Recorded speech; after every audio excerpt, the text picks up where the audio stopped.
আমার কোনো বন্ধু নেই যার কাছে আমি ভেঙে ছুঁড়ে নিজেকে খুচরো পয়সার মতো জমা রাখতে পারি,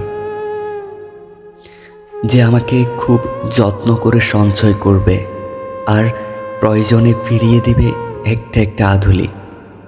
সত্য বলতে আমার কোনো বন্ধু নেই।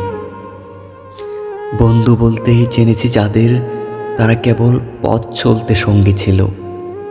দূরের পথে, রেল লাইনে পাশের সিটে যেমন থাকে, গল্প হয়, আড্ডা হয়, দুপেলা লেবুর চায়ের দাম মেটাতে আমি দিচ্ছি বলে যুদ্ধ হয়। সবশেষে একটি ফোন নাম্বার দিয়ে বলে এদিকটাতে আবার আসলে ফোন করবেন বলে উধাও হয় কোনো এক অচেনা স্টেশনে। তারপর দেখা হয় না, কথা হয় না বহুদিন। এভাবে ছোট্ট একটি সম্পর্ক হারিয়ে যায় কোনো এক অতল সমুদ্রে।